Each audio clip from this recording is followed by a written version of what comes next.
السلام علیکم۔ ستمبر 2021 کی بات ہے کہ افغانستان سے امریکی فوج کے نکلنے کے بعد وہاں طالبان کی حکومت قائم ہو چکی تھی۔ 7 ستمبر کو یہ حکومت قائم ہوئی تو میں اپنی ٹیم یعنی علی جان اور علی شنواری کے ساتھ ہی اگلے دن براستہ طورخم افغانستان پہنچ گئے۔ افغانستان میں داخل ہوتے ہی طالبان سپاہیوں نے ہمیں روک لیا اور سرحد کے قریب ہی ایک دفتر میں لے گئے۔ ہمارے ساتھ آنے والے دیگر لوگ تو آرام سے پاسپورٹ دکھائے بغیر ہی جا رہے تھے اور ہم بھی یہی توقع کیے ہوئے تھے، مگر ہمیں روک لیا جانا کچھ پریشان کن تھا۔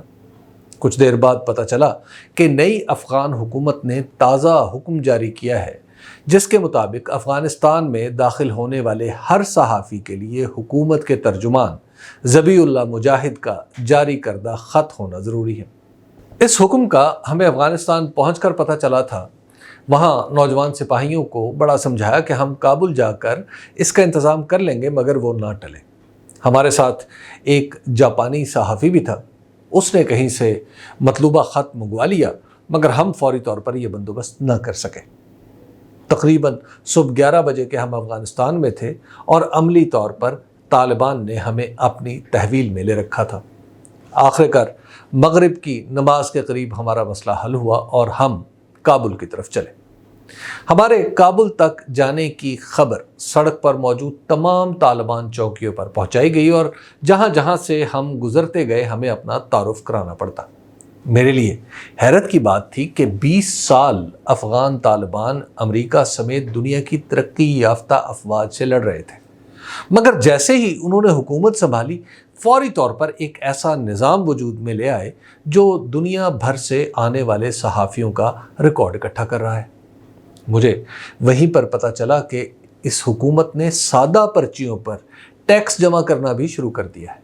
طریقہ کار یہ تھا کہ پرچی جاری کرنے والا اس پر وصول کردہ رقم اور اپنا موبائل نمبر لکھ دیتا تھا۔ یہ پرچی پورے ملک میں ٹیکس جمع کرانے کی رسید کے طور پر قبول کی جا رہی تھی۔ گویا ایک ہی دن میں انہوں نے ابتدائی نوعیت کا ریاستی نظام بنا لیا تھا جس کی جاری کردہ ایک پرچی بھی پورے ملک میں ریاستی اہلکاروں کے لیے قابل قبول ہو چکی تھی۔ سادہ کاغذ کی ایک پرچی کی یہ تقدیس میرے لیے ریاست کی نشانیوں کی حیثیت میں ایک متاثر کن معاملہ تھا۔ ریاست کیسی بھی ہو، اس کی طاقت کا ثبوت اس کا دستاویزی نظام ہے اور اس کے عہدیداروں کی مہر ہے۔ کسی کاغذ پر یہ مہر لگنے کے بعد اس کی قبولیت کا پیمانہ ہی دنیا بھر میں ریاستی اثر و رسوخ کی حد طے کرتا ہے۔ جن ریاستوں میں حکومت کا نشان غیر مجاز ہاتھوں تک پہنچ جائے وہاں اس کا علاج نہ ہو تو بات بگڑتی چلی جاتی ہے۔ تاریخی روایات ہیں جنہیں مولانا مودودی رحمۃ اللہ علیہ نے طبری اور ابن خلدون سے نقل کیا ہے کہ مسلمانوں کے خلیفہ الثالث جناب عثمان غنی رضی اللہ تعالیٰ عنہ کی مہر مروان بن حکم کے پاس رہا کرتی تھی، کیونکہ وہ آج کی اصطلاح میں ان کا پرنسپل سیکرٹری یا چیف آف سٹاف تھا۔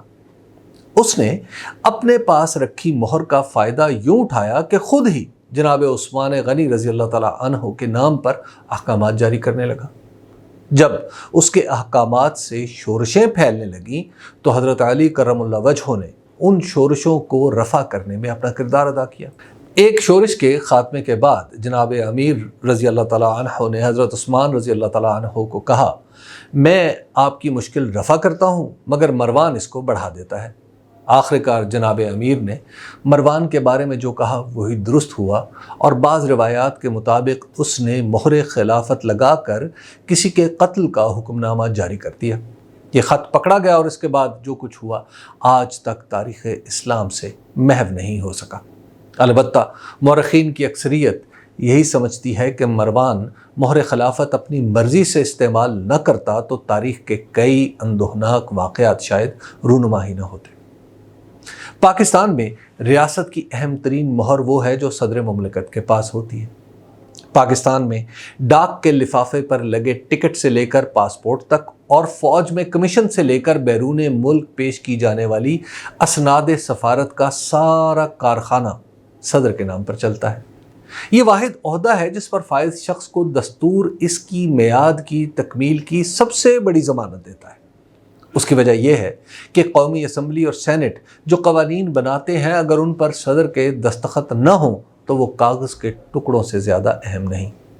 چونکہ صدر قانون سازی کے آخری مرحلے کی تکمیل کرتا ہے، گویا خود ہی قانون کا منبع ہے، اس لیے اسے ہر قسم کی عدالتی حاضری یا قانونی کارروائی سے استثناء مل جاتا ہے۔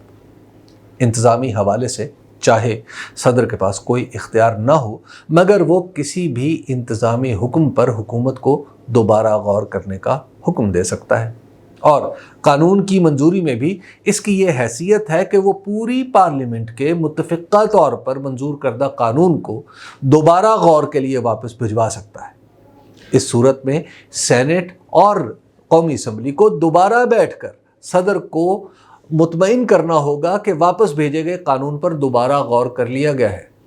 دستور کے آرٹیکل 243 کے مطابق صدر پاکستان بری، بحری اور فضائی افواج کا سپریم کمانڈر بھی ہے، جس عہدے کو ملکی دستور اتنی توقیر بخشے کہ ریاست کا بڑے سے بڑا عہدیدار اس کے سامنے سر جھکانے پر مجبور ہو اور اس کی مہر یا دستخط اس کی اجازت کے بغیر استعمال ہو جائیں، جیسا کہ صدر مملکت جناب ڈاکٹر عارف علوی نے اپنے 20 اگست 2023 کے ٹویٹ یا ایکس پوسٹ میں کہا ہے، تو پھر پاکستان کے لیے پریشانی کا باعث ہے۔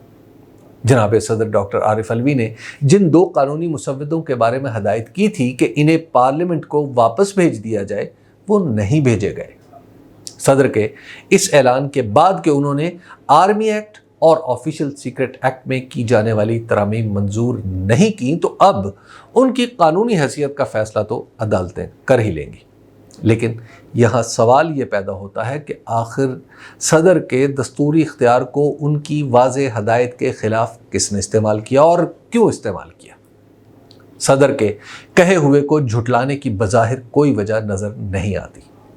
اس لیے یہ سوال بھی لا محالہ اٹھے گا کہ صدر کی دستوری ہدایت کو ایک ہی بار نظر انداز کیا گیا ہے یا ایسا موقع پہلے بھی گزر چکا ہے۔ اگر صدر مملکت کے دفتر میں صدر کی ہدایت کے بالکل برعکس کام ہو سکتا ہے تو یہ چھوٹی بات نہیں۔ ریاستی نظام میں ایسی بدگمانی تو ملک کی سلامتی کو بھی خطرے میں ڈال سکتی ہے۔ ایسا کرنے والوں کو شاید یہ بھی یاد نہیں رہا کہ صدر آصف علی زرداری کے دور میں کسی بہروپیے نے بھارتی وزیر خارجہ بن کر صدر آصف علی زرداری کو جنگ کی دھمکی دے ڈالی تھی تو پاکستان میں جنگی تیاریاں شروع کر دی گئی تھیں۔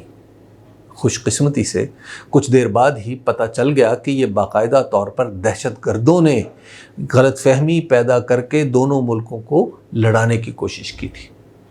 اب جس صورتحال کو صدر مملکت نے آشکار کیا ہے، اس نے تو ایک بار پھر ملک میں اضطراب کی لہر دوڑا دی ہے۔ گویا ہماری دستاویزات کا نظام محفوظ رہا ہے، نہ اعلیٰ عہدیداروں کی ہدایات پر عمل درآمد ہونا ممکن رہا ہے۔ پاکستان کے نظام کا ایک طالب علم ہونے کے ناطے میں پوری ذمہ داری سے کہہ سکتا ہوں کہ پاکستان میں کبھی کسی کی جرت نہیں ہوئی کہ صدر کی ہدایت کو نظر انداز کر سکے۔ اس کا اندازہ یوں لگائیے کہ پاکستان کی تاریخ میں مولوی تمیز الدین خان کیس میں جسٹس منیر احمد کے فیصلے کی بنیادی دلیل ہی یہ ہے کہ متعلقہ قانون پر چونکہ سربراہ مملکت نے دستخط نہیں کیے تھے، اس لیے اس کی طرف رجوع ہی غلط ہے۔ اس فیصلے پر تنقید اپنی جگہ، مگر اس کا استدلال اس طے شدہ اصول پر ہے کہ صدر کی منظوری کے بغیر کوئی قانون سرے سے قانون ہی نہیں۔ اسی طرح سندھ ہائی کورٹ میں دستور میں 8ویں ترمیم کے خلاف ایک کیس میں واضح طور پر کہا گیا کہ جنرل ضیاء الحق کی بطور صدر قانونی حیثیت اپنی جگہ، لیکن وہ بہرحال صدر تھے، اس لیے انہوں نے اس ترمیم کی منظوری دے دی تو دستوری ترمیم پر کوئی تکنیکی اعتراض نہیں اٹھایا جا سکتا۔ ان سب سے بڑھ کر پارلیمانی نظام حکومت میں سربراہ حکومت کے بے اختیار ہونے کے باوجود بابا قوم جناب قائد اعظم محمد علی جناح نے اپنے لیے اس عہدے کو چنا تھا کہ اس عہدے پر رہتے ہوئے وہ پورے قانونی اور حکومتی نظام پر نظر رکھ سکتے تھے۔ صرف 75 برسوں میں ہم نے اس عہدے کی تکریم اتنی گھٹا دی ہے کہ اب ہمارے صدر کی بیان ہدایت کے بالکل برعکس کسی کاغذ کے ٹکڑے کو قانون بنا دیا جاتا ہے اور ہم تفتیش کرنے کی بجائے بحثیں کر رہے ہیں۔ یہ معاملہ اس بحث کا بھی نہیں کہ صدر مملکت نے کسی سیاسی جماعت بالخصوص تحریک انصاف کو فائدہ پہنچانے کے لیے اپنے عملے پر حکم عدولی جیسا سنگین الزام لگا دیا ہے۔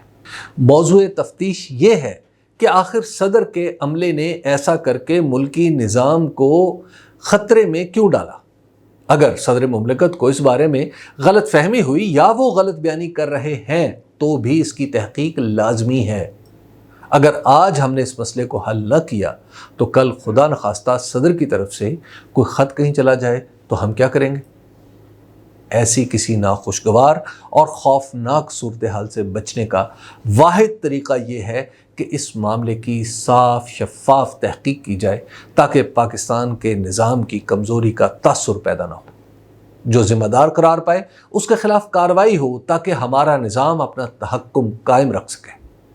بعض لوگوں کا خیال ہے کہ صدر کے بیان سے پاکستان کی جگ ہنسائی ہوئی ہے۔ ایسا کہنے والوں کو شاید علم نہیں ہے کہ خلق خدا ہمیں غائبانہ کیا کہتی ہے۔ ویسے بھی دنیا کسی واقعے کی وجہ سے ملکوں کا تاثر نہیں بناتی، بلکہ واقعات پر ریاستی رد عمل کی بنیاد پر کسی ملک کی درجہ بندی کرتی ہے۔ ہماری جگ ہنسائی اس واقعے کی وجہ سے نہیں ہوگی، بلکہ اس پر بچکانہ رد عمل کی وجہ سے ہوگی۔ والسلام۔